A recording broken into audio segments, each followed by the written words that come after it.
Hello दोस्तों, welcome back again in my creative channel. मेरे creative channel में आप सबका स्वागत है। आज मैं आप सबके साथ अपना एक एक्सपीरियंस शेयर करने वाली हूँ, अपना एक लाइफ एक्सपीरियंस जो मुझे लगता है कि मुझे शेयर करना चाहिए। और इसका मेन मोटिव ये भी है कि मैं अपने उन टीचर्स को थैंक्स बोलना चाहती हूँ कि उन्होंने मेरी एजुकेशन में टीचर्स का जो हाथ होता है वो बहुत ज़्यादा होता है। तो इसके लिए भी मैं ये वीडियो बनाना चाहती हूँ कि मेरी इस वीडियो के ज़रिए मैं उन्हें थैंक्स बोल सकूँ, जो भी उन्होंने लाइफ में हमारी हेल्प की है, हमारे सभी टीचर्स ने। उनका बहुत बहुत थैंक यू। तो ये बात है जब मैं कॉलेज में थी, अपनी ग्रेजुएशन में मैंने बीकॉम किया है पहले। उसके बाद मैंने फैशन डिज़ाइनिंग की है, बीएससी फैशन डिज़ाइनिंग। तो जब मैं बीकॉम में थी, नए नए जब कॉलेज में आते हैं तो एक डर सा रहता है, बट मुझे पहले से ही शौक था कि मैं हर उसमें, जैसे हमारे एनुअल फंक्शंस होते हैं, कोई चीज़ होती है तो क्रिएटिविटी में मैं हमेशा चली जाती थी। जैसे पोस्टर मेकिंग है, ड्राइंग है, मेरे को हमेशा रहता था इंटरेस्ट कि किसी ना किसी चीज़ में पार्टिसिपेट करना है, खुद को रिप्रेजेंट करना है, मेरे अंदर रहता था। और उसमें मुझे अच्छा परफॉर्मेंस का अच्छा प्राइज भी मिलता था, अच्छी चीज़ें मतलब सुनने को मिलती थी, सबसे तारीफ भी मिलती थी स्टार्टिंग से, जो क्रिएटिव है, ड्राइंग है, उसमें भी। बट फिर मैंने सोचा कॉलेज टाइम में फर्स्ट ईयर में कि क्यों ना कुछ नया भी ट्राई किया जाए। जैसे कि स्पीचेस होती हैं, हिंदी इंग्लिश, कुछ मोटिवेशनल स्पीच होता है उस टाइम पे, शायद आपको भी कईयों को पता होगा। तो वहाँ पे होती थी स्पीच। एनुअल फंक्शन में था कि आपको हर क्लास से या एक स्पीच, मतलब स्पीच के लिए तैयार करना है किसी बच्चे को। तो हमारे सर थे, उन्होंने बहुत हेल्प की हमारी। और शायद आज वो ये वीडियो देख रहे हों तो उनको भी ये बात याद होगी या नहीं होगी, मुझे नहीं पता। बट उस चीज़ से ना मुझे सीखने को बहुत कुछ मिला था, और लाइफ का असली मतलब पता चला था कि लाइफ में किस तरह से आगे बढ़ा जाता है और क्या है, मतलब ज़िंदगी का असली मोटिव क्या है। फिर क्या हुआ कि सर ने हमें बहुत प्रिपरेशन में हेल्प की, स्पीच तैयार करवाई, उसका एक प्रॉपर हेडिंग हुआ, एक अच्छे से हेडिंग उसकी तैयार की, सब स्पीच तैयार हो गई। और मैं भी तैयार थी कि मैं स्पीच देने के लिए बहुत कॉन्फिडेंट कि ठीक है जी, मैं स्पीच दे दूंगी। क्योंकि मैंने आज तक सिर्फ क्रिएटिविटी और ड्राइंग में ही पार्टिसिपेट किया था। हाँ, डांस वगैरह भी किए हैं, ग्रुप डांस वगैरह हो गया, या ग्रुप में ही चीज़ें की थी। कभी ऐसे अकेले स्टेज पे जाके ऐसे लोगों को फेस नहीं किया था। और मैं बहुत ज़्यादा एक्साइटेड भी थी और अंदर ही अंदर थोड़ा नर्वस थी। और एक तरह से आप कह सकते हैं कि ओवर कॉन्फिडेंस भी हो गई थी कि नहीं, मैं तो कर ही लेती हूँ, हो जाएगा, उसमें क्या है, स्पीच ही तो देनी है। मुझे पूरी स्पीच याद हो गई थी। सर को मैंने सुनाई भी, सर ने मतलब स्टार्ट होने से पहले मुझसे सुनी भी सारी। सर ने बहुत हेल्प की थी, इसको स्पीच को बनाने में भी, पूरा लिखने में भी हेल्प की थी। तो मैंने सर को सुनाई, सर ने कहा ठीक है, अभी मैं जाके बैठ जाता हूँ, जब तुम्हारी टर्न आएगी। और शायद पहली ही मेरी टर्न थी, फर्स्ट। और सर जाके वहाँ बैठ गए फ्रंट में ही, प्रिंसिपल सर के साथ। और मैं गई अपनी स्पीच देने। जब मैं अपनी स्पीच देने स्टेज पे गई तो मैं नॉर्मल थी, बट जैसे ही मैं स्टेज पे चढ़ी दोस्तों, मेरी नर्वसनेस इतनी ज़्यादा बढ़ गई। मैंने देखा, अरे इतने लोग, मैंने तो सोचा ही नहीं था। वो लोग सेम ही थे, जो डांस में होते हैं, जो हर चीज़ में होते हैं, वो सेम थे। मेरे कॉलेज के फ्रेंड्स थे, जो भी कॉलेज, हमारा पूरा कॉलेज आप रख लीजिए, कुछ लोग शायद बाहर से भी होंगे, वो सब पूरा कॉलेज। वहाँ पे पूरा मतलब ग्राउंड था, बड़ा सा ग्राउंड, उसमें मैंने जब एक नज़र ऊपर देखा, अच्छा इतने लोग हैं, ओके, इट्स ओके। फिर मैंने खुद को काम किया, इट्स ओके, कोई बात नहीं। फिर मैंने माइक देखा, डेस्क देखा, जो वहाँ पे डेस्क होता है वहाँ पे अपना, हमें ये था कि स्पीच को अगर बिना देखे बोलें तो ज़्यादा अच्छा है, अगर देख लिया तो उसमें कुछ पॉइंट कट जाते हैं और आपको प्राइज भी नहीं मिलेगा और काउंट नहीं होता था। तो मेन था कि बिना देखे स्पीच देनी थी। तो जैसे ही मैं स्टेज पे गई, मैंने लोगों को देखा पहले, फिर मैंने अपने सामने सर को देखा कि सर भी वहाँ बैठे हुए थे और नीचे से ही मुझे मोटिवेट कर रहे थे, मुझे एनकरेज कर रहे थे कि okay okay, you can do it and all the best. Okay, then मैंने सोचा ठीक है, मैं बोल दूंगी। बट आप मानोगे नहीं, मैं 5 से 10 मिनट ऐसे ही खड़ी रही, मैंने कुछ भी नहीं बोला।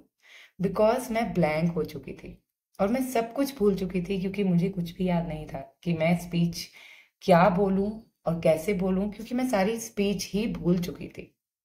जिस स्पीच के लिए मैंने 1 मंथ या 2 मंथ पहले से तैयारी स्टार्ट की थी, इतनी ज़्यादा मेहनत की थी, वो स्पीच मैं पूरी भूल चुकी थी।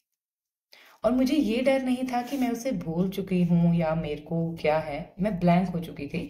बट मुझे ये था कि सर ने मुझे बहुत प्रैक्टिस करवाई थी, वो क्या सोचेंगे और हमारी क्लास का क्या होगा और हम आगे नहीं बढ़ पाएंगे, हमें कोई भी जानेगा नहीं और अब सब हमारे बारे में पता नहीं क्या ही बोलेंगे कि ये लोग इतनी प्रैक्टिस की है और देखो इन्होंने क्या किया, स्टेज पे गए और कुछ भी बोल नहीं पाए। मेरे मन में अलग अलग ख्याल, पता नहीं क्या। वो 5 मिनट जो होते हैं ना, उस टाइम पे मैंने लाइफ की जो सारी जर्नी थी वो अपनी जी ली कि मैं लाइफ में कुछ कर ही नहीं सकती हूँ। लाइफ में जैसे स्टेज पे गए और एकदम से डरना शुरू हो गया और अब मुझे नहीं लगता कि मैं खुद कुछ कर पाऊंगी लाइफ में।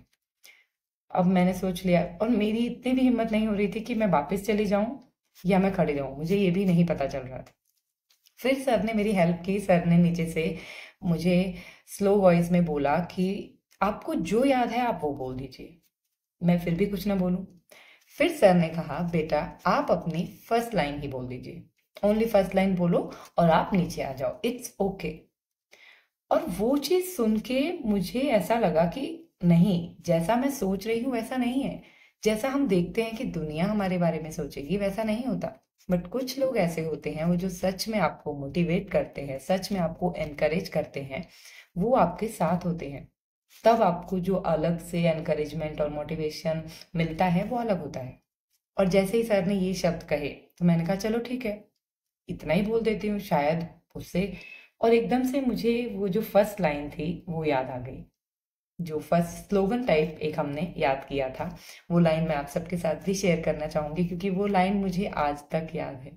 लाइफ की वो जो मेरे साथ एक एक्सपीरियंस हुआ था वो मुझे आज तक याद है। वो लाइन थी, गिरते हैं शेरे सवार जंगे मैदान में, गिरते हैं शेरे सवार जंगे मैदान में, अरे वो क्या गिरेंगे जो घुटनों के बल चलते हैं, अरे वो क्या गिरेंगे जो घुटनों के बल चलते हैं। और आप मानोगे नहीं, मेरा ये बोलते ही लोगों की तालियों की आवाज, लोगों का इतना मोटिवेशन, मैंने सोचा कि यार 2 लाइन में ही लोगों ने इतनी तालियां बजा दी। और वो जो तालियां थी वो मेरे जहन में बैठ गई कि नहीं, अब मुझे लाइफ में हारना नहीं है, अब मुझे दोबारा से कभी इस तरह की हार नहीं चाहिए।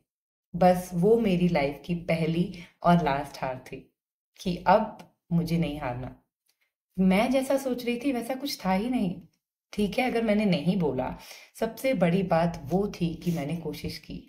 मैं स्टेज को फेस करने की कोशिश की, स्टेज के जो फियर होता है उसको फेस करने की कोशिश की। एटलीस्ट कुछ तो स्टार्ट किया। कुछ बड़ा नहीं किया, कुछ ज्यादा इतना नहीं किया, बट कुछ तो किया। और लोगों ने मुझे मोटिवेट किया और सबसे ज्यादा मेरे सर ने, जिसके लिए मैं उनको बहुत बहुत शुक्रिया बोलना चाहती हूँ। वो बहुत ज़्यादा मतलब एनकरेज करते थे मुझे हर चीज़ में। और अभी भी वो मेरे साथ जुड़े हुए हैं हर प्लेटफॉर्म में, मेरे सोशल प्लेटफॉर्म में, और अभी भी वो हमें ब्लेसिंग देते हैं, अच्छी ब्लेसिंग देते हैं। उसके लिए भी मैं उनका बहुत बहुत शुक्रिया करना चाहूँगी। और बस मैं ये देखना चाहती हूँ कि उन्हें ये इंसिडेंट याद है या नहीं है, क्योंकि उन्होंने बहुत सारे बच्चों को पढ़ाया होता है, बहुत सारे बच्चे उनकी लाइफ में ऐसे आए होते हैं, स्टूडेंट्स आए होते हैं। और उनका जो स्टडी जो करवाने का तरीका था वो भी ऐसा ही था। उन्होंने कभी हमें फील ही नहीं करवाया कि हम कुछ चीज़ पढ़ रहे हैं। वो हमें अकाउंट्स पढ़ाते थे और हमें कभी ट्यूशन की भी ज़रूरत नहीं होती थी। इतना फ्री होके, इतना हैप्पीली होके आप किसी को कुछ, मतलब ऐसे लगता था कि यार घर की बातें कर रहे हैं हम, और हमें ट्यूशन्स वगैरह की कोई ज़रूरत ही नहीं है। तो बस इस वीडियो से मैं आपको यही बताना चाहूंगी कि लाइफ में ना कभी भी हार मत मानिए। और अगर हो सके तो आप दूसरों को मोटिवेट कीजिए, एनकरेज कीजिए, कभी उन्हें डिस्करेज मत कीजिए। अगर वो छोटा सा भी कुछ स्टार्ट कर रहे हैं, कुछ भी कर रहे हैं, तो उसके लिए उसे एनकरेज कीजिए। क्योंकि लाइफ है, इंसान है, सब एक जैसे ही हैं। कोई भी ऐसा नहीं है कि बिना मेहनत के ही इतनी आगे पहुंच जाता है। और अगर मेहनत के साथ कोई पहुंच रहा है तो उसकी मेहनत को देखिए। ये मत देखिए कि वो वहां पहुंच गया, अब उसके पास इतने पैसे हैं, अब वो वहां पे पहुंच गया, ग्रोथ हो गई। बट इंसानों ने मेहनत की होती है। सभी जो हम लोग देखते हैं कि बहुत बड़े बड़े लोग हैं, बहुत सबके साथ फेलियर होता है। कोई भी इतना, ऐसे हमें लगता है कि जब तक हम उस चीज को करते नहीं है ना, तो हमें लगता है नहीं यार, ये तो बड़े लोगों के लिए है, या तो ये कुछ खास लोगों के लिए, ये मेरे लिए नहीं है। पर हर चीज का एक्सपीरियंस लीजिए, कुछ ना कुछ स्टार्ट कीजिए, डरिए मत। अपने ऊपर सेल्फ कॉन्फिडेंस रखिए कि आपको अपने खुद के ऊपर विश्वास है, तो आप हर चीज को आसानी से पा सकते हैं। उसमें आपको डरने की बिल्कुल भी जरूरत नहीं है। अभी मैं मिलूंगी नेक्स्ट वीडियो में एक नई मोटिवेशनल स्टोरी के साथ या फिर किसी क्रिएटिविटी के साथ। तब तक अपना ध्यान रखें और अब हम फिर मिलेंगे। Take care and bye bye.